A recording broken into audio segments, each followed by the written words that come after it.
Bismillahirrahmanirrahim. Alhamdulillahi rabbil alamin. Assalatu wassalamu ala asyrafil mursalin. Nabiyyina Muhammadin rahmatullahi lil alamin. Wa ala alihi wa ashabihi wa man tabi'ahu ila yaumiddin amma ba'du. Allahumma allimna bima yanfa'una wanfa'na bima 'allamtana. Ya mujibas sa'ilin. Allahumma ja'al jam'ana hadha jam'an marhuma wa tafarruqana min ba'dihi tafarruqan ma'suma. Segala puja dan puji syukur senantiasa kita panjatkan kehadirat Allah Subhanahu wa taala yang alhamdulillah pada malam ini kembali mempertemukan kita di kajian tadabbur Al-Quran yang sudah sama-sama kita ketahui bahwa tadabbur Al-Quran adalah salah satu perintah kepada kita kaum muslimin dan sekaligus juga merupakan satu tujuan diturunkannya Al-Quran oleh Allah Subhanahu wa taala kepada seluruh manusia. Dan tak lupa juga kita sampaikan salawat salam kita kepada junjungan kita Nabi besar Muhammad sallallahu alaihi wasallam.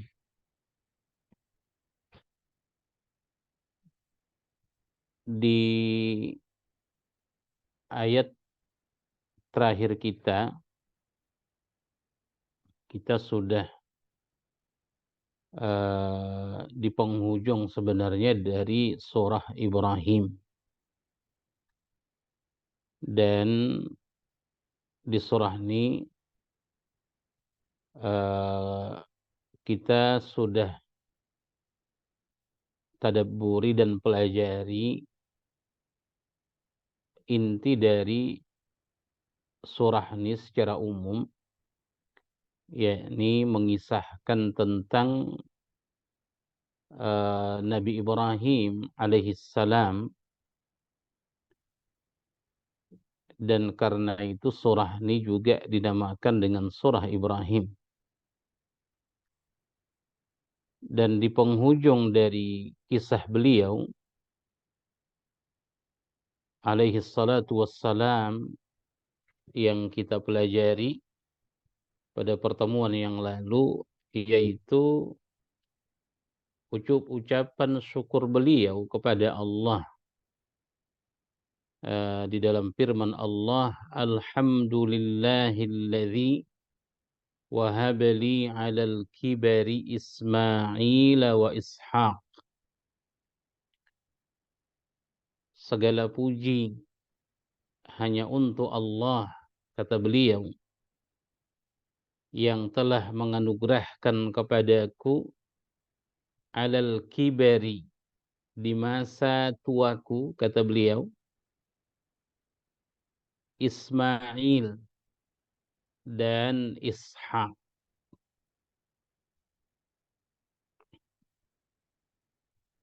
Ismail dari Hajar, sedangkan Ishak dari Sarah. Dan Ismail serta Ishak, kalau kita telusuri ayat-ayat Al-Quran yang bercerita tentang keduanya, maka Ismail lebih tua dibandingkan Ishak. Ya, artinya Ismail merupakan anak pertama Ibrahim yang ketika sudah berusia belasan tahun menurut para ulama, barulah lahir Ishak. Dan artinya inilah dia karunia Allah Subhanahu wa taala yang disyukuri oleh Nabi Ibrahim dalam ucapannya, alhamdulillahilladzi wahabali 'alal kibari Ismail wa Ishaq. Yang kedua-dua dari putra yang mulia ini merupakan satu anugerah yang ditunggu dengan penantian yang sangat lama. Lalu dia katakan, inna rabbi lasami'ud du'a. Sesungguhnya Tuhanku benar-benar sami', mendengarkan doa, yaitu permohonan. Dan salah satu makna la sami'ud du'a adalah dengan makna mengijabah, ya, memperkenankan permohonan. Karena bila Allah Subhanahu wa taala mendengar, maka maknanya mendengar permohonan seorang hamba, itu maknanya Allah akan mengijabahnya. Lalu dia lanjutkan doanya dengan Rabbi ja'alni, ya Tuhanku, jadikanlah aku muqimas salati, jadikanlah aku orang-orang yang mendirikan salat, wa min dzurriyyati, dan juga dari anak keturunanku, ya, wa min dzurriyyati. Ini juga merupakan doa beliau agar dia dan keturunannya menjadi orang-orang yang mendirikan salat. Yang kita katakan pada pertemuan yang lalu, bila Ibrahim alaihissalam Khalilullah, afdalul anbiya, ya, memohonkan ini kepada Allah Subhanahu wa taala,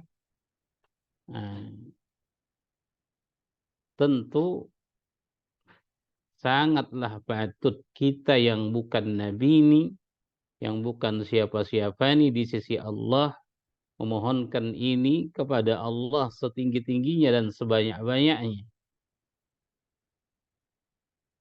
Itu yang pertama. Dan yang kedua, wa min dzurriyyati, ya, dan dari keturunanku, juga kita termasuk, ya, dalam doa beliau, Rabbi ja'alni muqimas salati wa min dzurriyyati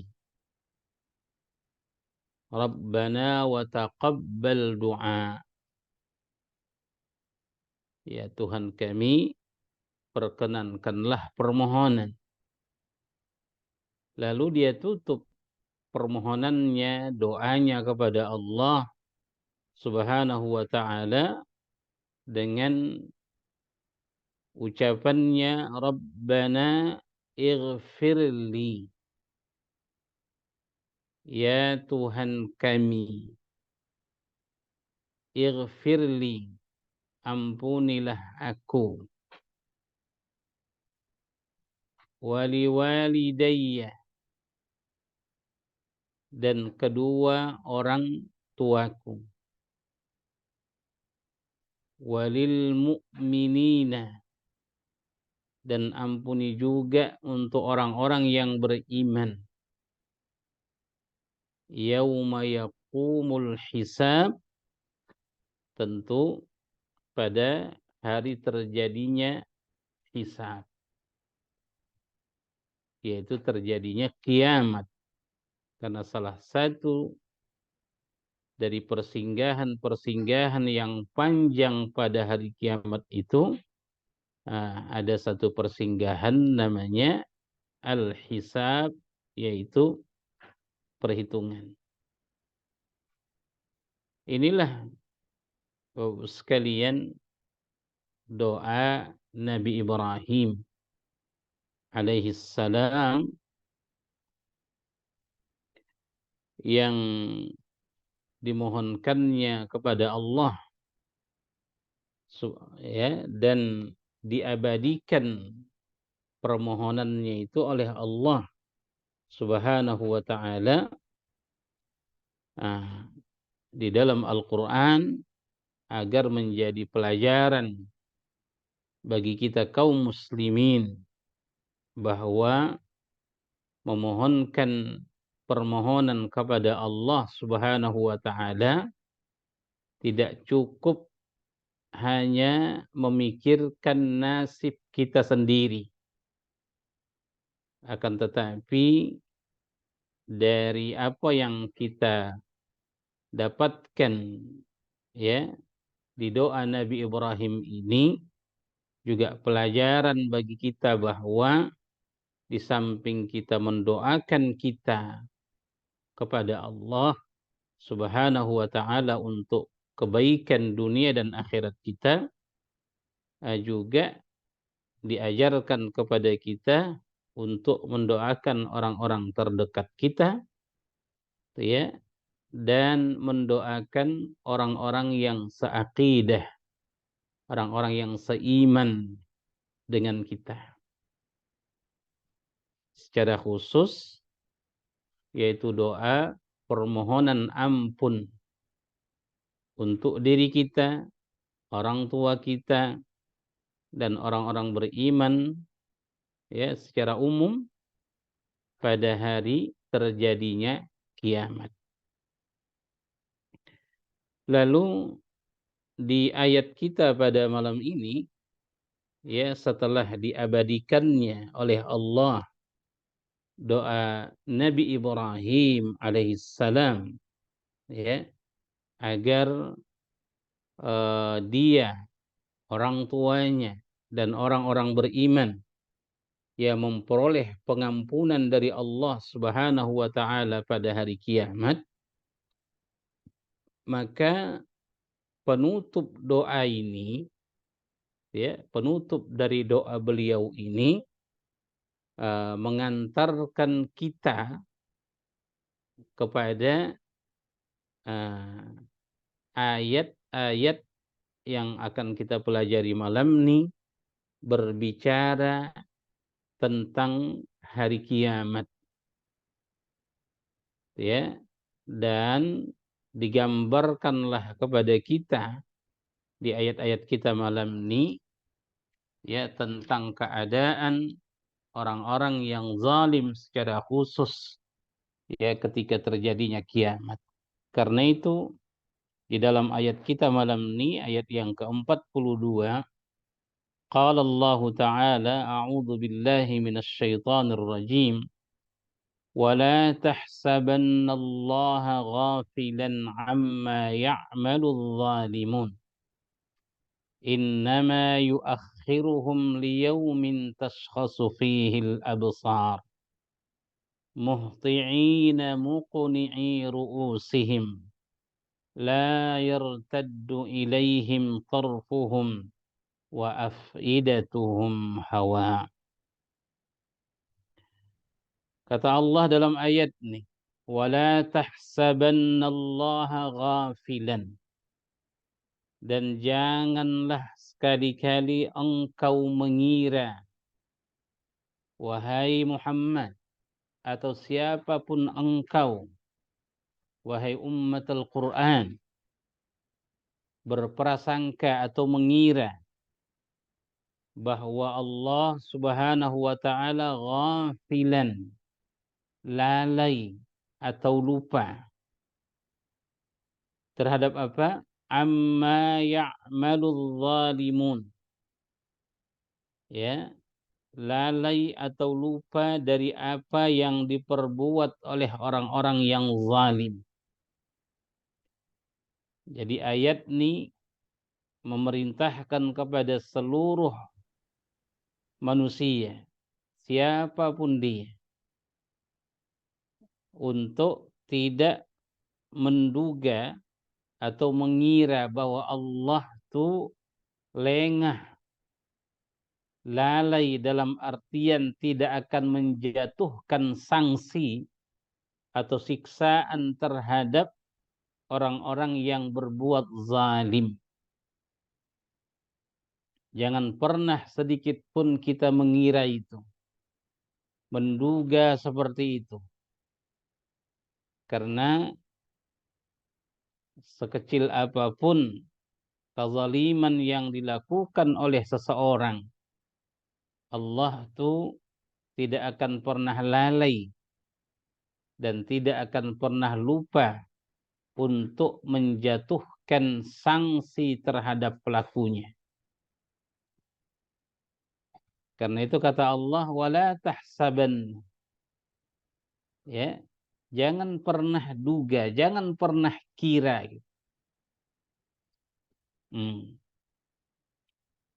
Karena itulah kata para ulama, Allahu la yuhmil walakin yumhil. Seperti kata Sya'rawi rahmatullahi alaih, Allah itu tidak pernah lalai, tidak pernah lupa akan kezaliman siapapun di muka bumi. Akan tetapi Allah Subhanahu wa taala hanya menangguhkan saja, menangguhkan siksaan mereka. Taib, amma ya'maluz zalimun. Zalimun di sini isim fa'il. Yang kata para ulama yaitu orang-orang yang berbuat aniaya, yang perbuatan itu telah mendarah daging pada diri mereka. Yang pertama. Kemudian dijelaskan oleh ulama kita bahwa az-zalimun, ya, dari contoh atau puncak dari kezaliman yang dilakukan oleh manusia adalah al-isyraku billah, menyekutukan Allah Subhanahu wa taala. Ya, karena itu kita telah hafal ucapan hamba Allah yang saleh ketika dia berwasiat kepada anaknya, yaitu Luqman, la tusyrik billah inna syirka la zulmun azim. Jangan pernah engkau menyekutukan Allah, sebab menyekutukan Allah itu adalah kezaliman yang besar. Maka karena itu para ulama tafsir, Bapak sekalian, ketika mereka mentafsirkan ayat ini, amma ya'maluz zalimun, Allah tidak pernah lalai terhadap apa yang dilakukan oleh orang-orang zalim. Ya, maksudnya yang pertama mereka contohkan adalah orang-orang yang menyekutukan Allah Subhanahu wa taala, ya, dan mempertuhankan selainnya. Itu yang pertama. Kemudian dicontohkan juga oleh sebahagian ulama bahwa zalim di sini adalah selain dari menyekutukan Allah, juga zalim terhadap makhluk. Ya, zalim terhadap makhluk. Baik kepada binatang, baik kepada makhluk hidup lainnya, dan tentu secara khusus yaitu manusia. Bahwa Allah Subhanahu wa taala tidak akan lalai dan tidak pernah lupa, ya, terhadap kezaliman seorang manusia kepada manusia lainnya. Apapun yang melatar belakangi ya terjadinya kezaliman itu. Ya. Ada orang yang dizalimi karena agamanya. Ada yang dizalimi karena keyakinannya. Ya. Ada yang dizalimi karena harta dan sebagainya. Dan ada yang dizalimi ya karena alasan keluarga dan seterusnya. Artinya apapun bentuk kezaliman seorang manusia kepada makhluk lainnya, ya, maka Allah tidak akan pernah lalai dan lupa untuk menjatuhkan sanksi kepadanya. Karena itulah Allah mengatakan wala tahsabanna, dan janganlah sekali-kali engkau mengira, siapapun engkau, bahwa Allah itu tidak akan menjatuhkan sanksi, tidak akan menyiksa siapapun yang berbuat zalim, baik zalim kepada Allah ataupun zalim kepada makhluk-makhluk Allah Subhanahu wa ta'ala. Tidak akan pernah lalai. Kalaupun ada orang menganggap atau merasa aman bahwa perbuatan zalimnya, ya, bahwa perbuatan zalim yang dia lakukan, perbuatan aniaya yang dia lakukan, belum dia tengok dan belum dia lihat pengaruh buruknya kepadanya, tapi itu sebenarnya adalah Allah Subhanahu wa ta'ala menangguhkan jatuhnya siksaan itu, ya, disebabkan kezaliman. Karena itulah di dalam ayat ini Allah mengatakan innama yuakhiruhum, ya, liyaumin tashkhasu fihil absar. Kalau orang-orang zalim, ya, mengira Allah lalai dan lupa terhadap kezaliman mereka, sesungguhnya pada hakikatnya Allah Subhanahu wa ta'ala hanya memberi tangguh mereka sampai, ya, liyaumin tashkhasu fihil absar, hari yang pada waktu itu mata dalam keadaan terbelalak. Yang kata para ulama, li syiddatiha, mata terbelalak, tak berkedip sedikit pun, ya, menatap dengan tatapan kosong, tapi dikarenakan dahsyatnya kejadian kiamat itu, kata para ulama. Jadi innama yuakhiruhum, Allah tuh hanya mengakhirkan siksa mereka. Jadi sekalipun, ya, manusia orang-orang zalim di dunia ini yang zalimnya kepada Allah dengan menyekutukan Allah misalnya, ya, atau zalim kepada makhluk, dan mereka kita tengok aman-aman saja, ya, itu adalah prasangkaan yang salah. Sebab kita katakan innama yuakhiruhum, Allah hanya menangguhkan saja siksaan mereka. Jadi kalaupun aman dan damai mereka di dunia ini, itu hanya sebentar saja, semasa mereka hidup di dunia saja. Akan tetapi ketika nyawa mereka telah dicabut oleh Allah, maka sanksi itu pun mulailah bertubi-tubi akan dijatuhkan kepada mereka, yang tentu puncaknya adalah pada hari terjadinya kiamat, yang digambarkan oleh Allah salah satu kedahsyatannya, liyaumin tashkhasu fihil absar, di mana mata pada hari itu terbelalak, ya tak berkedip sedikit pun dikarenakan dahsyatnya kejadian itu. Alhamdulillah. Lalu digambarkan lagi oleh Allah Subhanahu wa taala keadaan orang-orang yang zalim saat itu dengan firman-Nya, muhti'ina muqni'i ru'usihim la yartaddu ilaihim tarfuhum.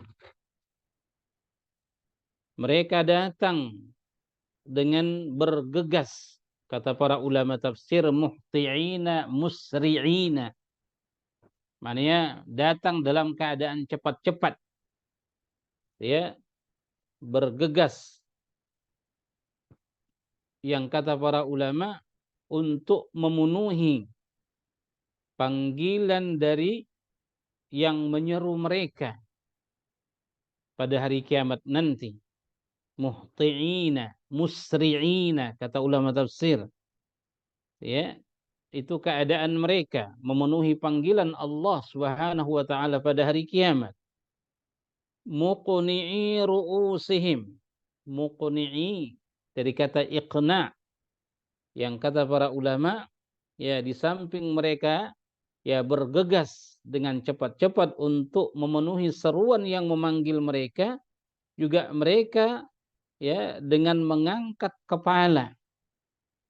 Nah, mengangkat kepala mereka, kata para ulama, ya, menunjukkan takutnya mereka akan jatuhnya siksa yang menimpa mereka, sehingga mereka muqni'i ru'usihim, mengangkat kepalanya. Lalu kata Allah, la yartaddu ilaihim tarfuhum, kemudian mata mereka tidak berkedip sedikit pun, saking takutnya, ya, saking takutnya akan jatuhnya siksa kepada mereka. Dan gambaran lainnya, ya, yang dijelaskan oleh Allah kepada kita dalam ayat ini, wa afidatuhum hawa, ya, dan hati mereka pun kosong, yang kata para ulama, hati kosong dalam artian tidak lagi seperti ketika mereka di dunia, di mana pada saat di dunianya mereka sangat angkuh, sombong, ya. Akan tetapi ketika di akhirat nanti, maka keadaan berubah, ya. Mereka hatinya kosong, afidatuhum hawa, karena sudah tidak mampu lagi berpikir, ya, atau mereka hanya bisa merenungi nasib yang merupakan penyesalan atas kezaliman-kezaliman selama di dunia yang mereka lakukan. Itulah sekilas, Bapak sekalian, gambaran Allah Subhanahu wa taala kepada kita, ya, tentang akhir dari kehidupan orang-orang zalim, ya, dan keadaan mereka nanti di akhirat. Karena dahsyatnya apa yang digambarkan oleh Allah Subhanahu wa taala akan keadaan orang-orang zalim pada hari kiamat, yang seperti dijelaskan tadi, liyaumin tashkhasu fihil absar, mata mereka terbelalak, terbuka, maftuhul ain, kata para ulama, muhti'ina muqni'i ru'usihim, mereka bergegas dengan cepat-cepat memenuhi panggilan dan seruan Allah dalam keadaan muqni'i ru'usihim, ya, kepala mereka mendongak ke atas, akan tetapi bukan karena keangkuhan, tapi karena ketakutan. Dan la yartaddu ilaihim tarfuhum, mata mereka tak berkedip sedikit pun. Ya, saking dahsyatnya keadaan itu, wa afidatuhum hawa, hati mereka kosong, tak lagi mampu berpikir.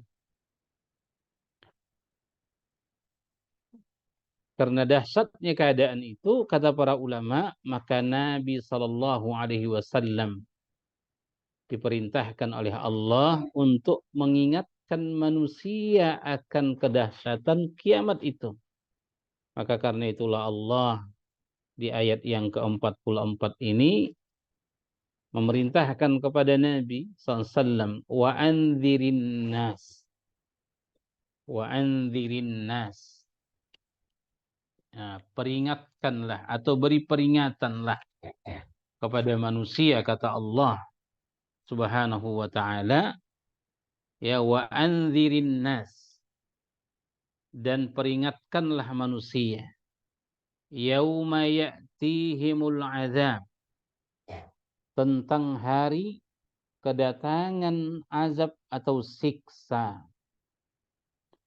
Nah, inilah yang harus diingatkan oleh baginda Rasul sallallahu alaihi wasallam kepada manusia, ya. Mengingat seperti yang sudah kita tengok tadi, dahsyatnya kiamat itu bila sudah tiba waktunya. Lalu setelah terjadinya kiamat, maka orang-orang zalim seperti yang digambarkan oleh Allah dalam ayat ini, fayaqulul ladzina zalam, maka akan berkatalah orang-orang yang zalim ketika di dunianya. Apa yang mereka katakan? Rabbana, ya Tuhan kami. Ya Tuhan kami. Akhirna, tangguhkanlah, ya, untuk kami. Ila ajalin qarib, walaupun ke waktu yang sangat dekat. Dalam tafsir disebutkan bahwa makna ucapan mereka akhirna ila ajalin qarib, tangguhkanlah kami, dalam artian kembalikan kami ke dunia. Ya, kembalikan kami ke dunia. Jangan engkau siksa dulu kami, ya Allah. Ya, tangguhkan kepada kami siksa-siksamu itu, ya. Dan mereka meminta untuk dikembalikan ke dunia ila ajalin qarib, walau sebentar saja. Nah, ini merupakan gambaran penyesalan mereka pada hari kiamat. Kenapa mereka meminta tangguh kepada Allah walau barang sebentar? Kata mereka, nujib da'watak. Ya, nujib da'watak. Kami akan mematuhi dan memenuhi seruanmu. Nujib da'wataka wa nattabi'ir rusul, dan kami akan betul-betul, ya, mengikuti para rasul-rasul. Itulah ucapan dan permohonan orang-orang zalim, ya, kepada Allah Subhanahu wa taala bila azab telah datang, ya, dan akan menimpa mereka. Akan tetapi permohonan itu tidaklah didengar oleh Allah Subhanahu wa taala. Bahkan apa yang mereka mintakan kepada Allah Subhanahu wa taala pada hari itu, ya, dijadikan itu sebagai bahan olokan untuk mereka. Karena itu kata Allah Subhanahu wa taala, ya, sebagai jawaban atas permohonan mereka saat itu kata Allah, awalam takunu aqsamtum min qablu ma lakum min zawal. Dikatakanlah kepada mereka, yakni orang-orang yang zalim itu, di saat mereka memohon untuk ditangguhkan siksa atas mereka dan dikembalikan ke dunia, diingatkan mereka akan ucapan kesombongan mereka ketika di dunia. Kata Allah, awalam takunu aqsamtum, bukankah kalian dulu pernah bersumpah? Ya, bukankah kalian dulu sebelumnya pernah bersumpah ketika datang para rasul kepada kalian, ketika dibacakan kepada kalian Al-Quran, ketika diajak kalian untuk menyembah Allah Subhanahu wa taala dan tidak menyekutukan Allah dengan apapun dan siapapun. Pada saat kalian diajak dan diingatkan seperti itu, kalian pernah bersumpah dan sumpah kalian menunjukkan keangkuhan kalian. Apa sumpah itu? Malakum min zawal. Bahwa orang-orang yang zalim itu bersumpah mereka bahwa mereka itu tidak akan dibinasakan, ya, bahwa mereka tidak akan dibinasakan oleh Allah Subhanahu wa taala, atau dalam tafsiran lain malakum min zawal, bahwa sekali-kali ya mereka itu tidak akan beralih. Karena itu penghujung ayat 44 ini sekalian ada beberapa penjelasan para ulama, ya, akan maksudnya. Yang pertama, bahwa isi sumpah mereka di hadapan para rasul yang mengajak mereka untuk beriman kepada Allah Subhanahu wa taala, yaitu malakum min zawal, ya, bahwa mereka tidak akan beralih sedikit pun, ya, dari keyakinan mereka, ya, kepada ajakan, ya, para rasul.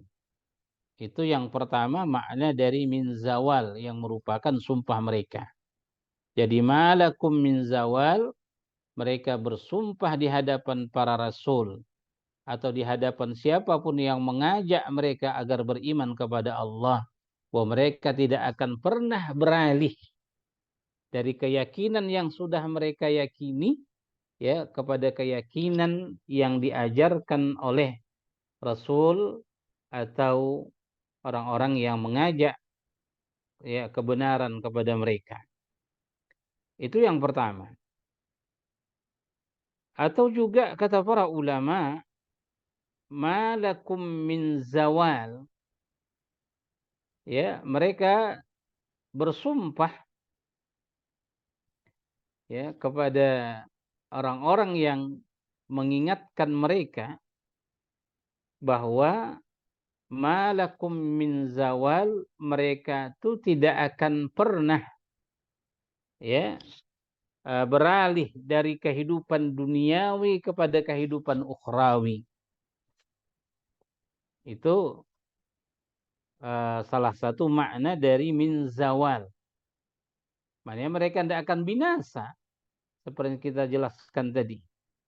Mereka punya anggapan seperti itu. Malakum min zawal, bahwa mereka tidak akan pernah binasa sedikit pun.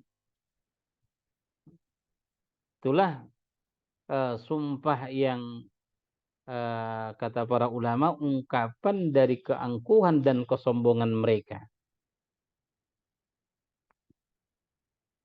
Ada pendapat yang ketiga, Bapak sekalian, dari ulama-ulama tafsir kita, ya, yang merupakan juga isi dari sumpah mereka di hadapan para rasul, ya, atau di hadapan orang-orang yang mengajak mereka kepada kebenaran, bahwa malakum min zawal, ya, pemahaman yang ketiga atau tafsiran yang ketiga adalah bahwa mereka atau kenikmatan yang mereka rasakan itu tidak akan pernah hilang.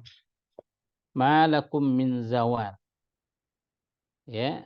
Dan pendapat yang ketiga ini menunjukkan, kata para ulama, bahwa mereka bersumpah, ya, kenikmatan-kenikmatan yang mereka rasakan di dunia, walaupun mereka ingkar dan kufur kepada Allah, ya, akan tetapi kata mereka lewat sumpahnya ini bahwa kenikmatan itu tetap akan bersama mereka kalaupun mereka sudah diwafatkan, ya, dan kenikmatan-kenikmatan itu akan senantiasa bersama mereka di akhirat. Itu makna-makna yang disebutkan para ulama, yang merupakan isi dari sumpah mereka di hadapan para rasul atau di hadapan orang-orang yang mengajak mereka, ya, kepada kebenaran.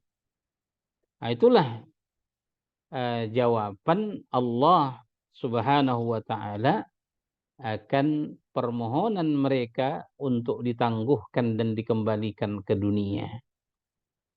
Lalu kata Allah Subhanahu wa taala dalam ayat yang berikutnya, wasakantum fi masakinil ladzina zalamu anfusahum wa tabayyana lakum kaifa fa'alna bihim wa darabna lakumul amthal. Ayat ini juga merupakan cibiran kepada mereka atas sikap mereka ketika di dunia, di mana Allah Subhanahu wa taala juga mengatakan kepada mereka wasakantum, ya, wasakantum artinya tidak layak kalian dikembalikan ke dunia walau barang sebentar, ya, sebab kalian dulu telah berdiam, tinggal, berdomisili fi masakinil ladzina zalamu, di tempat-tempat kediaman orang-orang yang menganiaya diri mereka sendiri.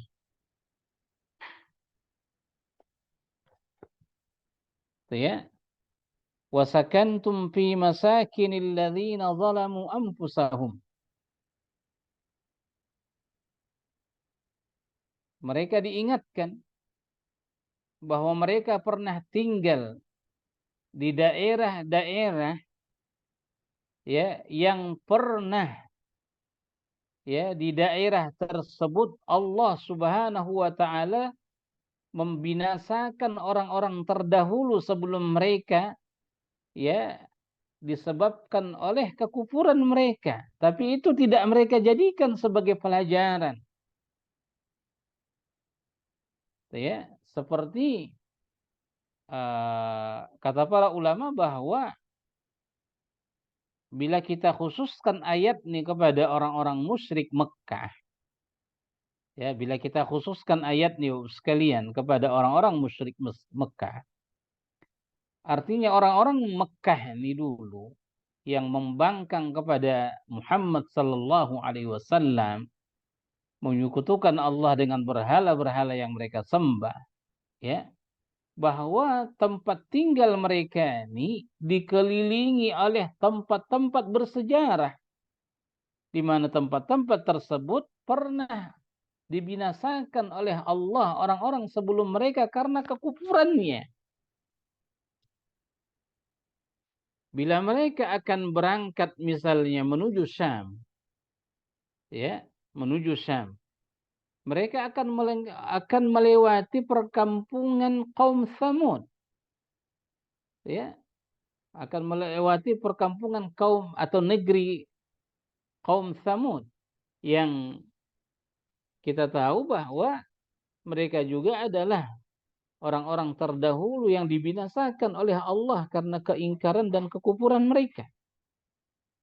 Sering mereka lewati tempat-tempat tinggalnya, ya, tempat dibinasakannya mereka oleh Allah. Daerah itu sering menjadi, ya, jalan yang mereka lewati bila mereka menuju Syam. Artinya sampai ceritanya kepada mereka. Mereka ketahui dengan jelas bahwa tempat itu adalah tempat dibinasakannya orang-orang terdahulu. Ya, tapi itu tidak menjadikan mereka insaf, ya, dan mengambil pelajaran dari kejadian itu.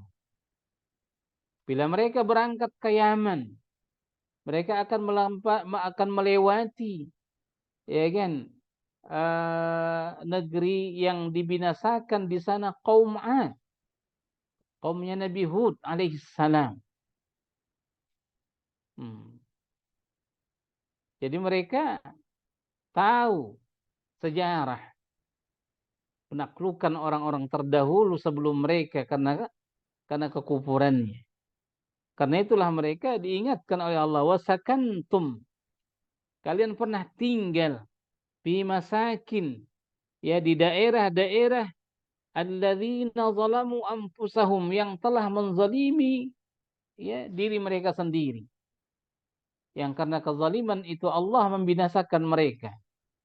Ya, seperti kaum Nabi Saleh, kaum Nabi Hud, yaitu kaum Ad, kaum Thamud, ya, kaumnya Nabi Syuaib, yaitu negeri Madian. Nah, bahkan kalau ingin jauh sedikit, ya, yaitu kaumnya Nabi Musa, atau Fir'aun dan bala tentaranya yang dibinasakan oleh Allah yang mengingkari dakwah Musa alaihissalam. Itulah makna wasakantum fi masakinil ladzina zalamu anfusahum. Jadi mereka tahu sejarah. Mereka lewati negeri-negeri orang yang dibinasakan oleh Allah. Tapi itu tidak menjadikan mereka insaf, ya, dan berpikir ulang terhadap keingkaran dan kemusyrikan yang mereka lakukan. Karena itu kata Allah, wa tabayyana lakum, dan sudah terang bagi kalian, kaifa fa'alna bihim, apa yang kami lakukan terhadap mereka orang-orang yang dibinasakan itu. Wa darabna lakumul amsal, dan kata Allah Subhanahu wa taala kepada mereka, bahkan kami juga telah memberikan kepada kalian perumpamaan-perumpamaan yang di sebelum ayat kita cerita tentang Nabi Ibrahim alaihissalam, kita sudah jumpa dan banyak sekali beberapa perumpamaan dalam surah ini. Perumpamaan-perumpamaan Allah Subhanahu wa taala yang memang, ya, banyak pelajaran yang harus diambil dari perumpamaan-perumpamaan itu. Nah, tapi itu tidak juga mengubah mereka, ya, dari kezalimannya. Maka di ayat berikutnya, ya, setelah Allah katakan wa darabna lakumul amsal, kata Allah wa qad makaru makrahum wa indallahi makruhum wa in kana makruhum litazula minhul jibal. Dan sesungguhnya kata Allah, mereka telah berbuat makar. Ya, mereka telah berbuat makar. Wa indallahi makruhum. Waw ini disebut waw hal. Padahal, ya, di sisi Allah lah makar mereka, tipu daya mereka.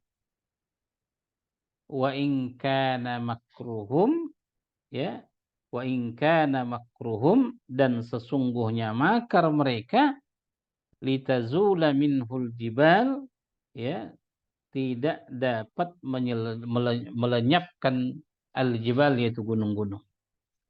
Baik. Untuk ayat yang terakhir nih, Bapak sekalian, maksud saya ayat yang ke-46 nih. Ayat ini salah satu ayat yang ada khilaf di kalangan para ulama akan tafsirnya. Kenapa ada perbedaan tafsir mengenai ayat ini? Itu disebabkan oleh perbedaan qiraat. Ya, itu disebabkan oleh perbedaan qiraat. Sebahagian ulama, Bapak sekalian, di penghujung ayat ini kan, litazula minhul jibal, ya. Wa in kana makruhum litazula minhul jibal. Di antara ulama ada yang membaca ayat ini, ya, wa in kana makruhum la tazulu minhul jibal. Jadi perbedaannya di lam. Ada yang membaca litazula, qiraat mutawatir, dan ada juga yang membaca lam. Lamnya itu berbaris fathah, la tazulu. Ya. La tazulu minhul jibal, litazula minhul jibal. Baik. Itu kenapa ada perbedaan pemahaman ulama akan makna ayat yang ke-46 ini, ya, disebabkan kita katakan kalimat tazul. Ada yang membacanya litazula, ada yang membacanya la tazul. Baik. Mari kita tengok sekalian dua makna, ya, dari dua qiraat tadi. Baik. Wa qad makaru. Ya. Wa qad makaru. Yang kita sudah artikan tadi, dan sungguh mereka, ya, dan sungguh mereka telah berbuat makar. Ya. Wa qad makaru makrahum. Mereka telah melakukan tipu daya mereka. Mereka telah melakukan tipu daya mereka. Mereka di sini tentunya adalah orang-orang zalim. Ya, yang mereka orang-orang zalim itu, ya, telah berbuat segalanya. Telah berbuat segalanya untuk memadamkan agama Allah, untuk membunuh para anbiya, nabi-nabi yang diutus oleh Allah, ya, untuk memadamkan agama Allah dan seterusnya. Itu bermacam ragam tipu daya telah mereka lakukan. Dan semua itu, ya, dan semua tipu daya yang mereka lakukan itu adalah tipu daya yang sia-sia. Kenapa? Kata Allah, wa indallahi makruhum. Ya, wa indallahi makruhum, dan di sisi Allah makar mereka. Artinya makar-makar tipu daya mereka itu semua itu dalam genggaman Allah, semua dalam ilmu Allah Subhanahu wa taala. Ya, artinya tidak ada gunanya. Ya, tidak berhasil. Tipu daya yang lemah. Begitu kata para ulama. Wa indallahi makruhum. Lalu sekalian, wa in kana makruhum, sekalipun tipu daya mereka itu litazula minhul jibal, ya, litazula minhul jibal, sekalipun tipu daya mereka itu tidak mampu sedikit pun menggeser gunung. Ini yang kita bilang diperdebatkan para ulama, akan maknanya. Mayoritas ulama sekalian membaca ayat ini litazula minhul jibal, ya, dengan mengkasrahkan huruf lam. Nah, yang lam ini disebut lamul juhud, ya. Baik. Bila lam nih, Bapak sekalian, kita baca dia dengan kasrah, ya, maka ayat ini dipahami dia dalam artian tidak. Litazula minhul jibal, ya, maka makar mereka itu, kata Allah, tidak mampu, ya, tidak bisa menggeser gunung, ya, tidak bisa menggeser gunung, menunjukkan lemahnya tipu daya mereka. Dan kata para ulama atau mayoritas ulama, apabila lam ni kita kasrahkan dia, litazula minhul jibal, ya, tidak bisa menggeser gunung, maka al-jibal di sini, gunung yang dimaksudkan di sini adalah kata kiasan dari syariat atau agama Allah. Artinya kata para ulama, agama Allah itu, ya, adalah agama yang sangat kokoh, sekokoh gunung. Itu yang pertama sekalian. Jadi litazula minhul jibal, ya, makar mereka itu tidak akan bisa menggeser gunung, artinya tidak akan bisa sedikit pun menggeser dan melenyapkan agama Allah. Itu bila kita baca litazula itu dengan kasrahnya lam. Yang kata para ulama menunjukkan lemahnya dan tak berartinya sedikit pun tipu daya mereka. Taib. Dan ini, maksud saya tafsiran ini adalah tafsiran pilihan dari Al-Imam At-Tabari rahmatullahi alaih.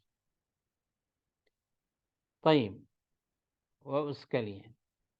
Apabila kita baca lam tu dengan fathah, ya, la tazula minhul jibal, ya, la tazula minhul jibal. Nah, ini kebalikannya. Ya, ini kebalikan dari pemahaman yang pertama. Kalau pemahaman pertama kita bilang menunjukkan lemahnya tipu daya mereka. Sehingga tidak bisa menggeser gunung, dalam artian tidak bisa menggeser sedikit pun, ya, atau menggeser, melenyapkan agama Allah. Sehebat apapun tipu daya mereka, tapi itu sangat lemah, tidak bisa sedikit pun makar itu melenyapkan agama Allah. Maknanya gunung di situ diartikan agama Allah.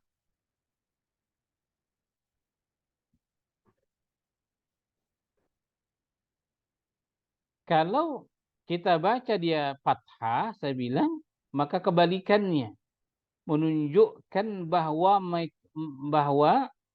makar mereka itu kuat, ya, makar mereka itu kuat.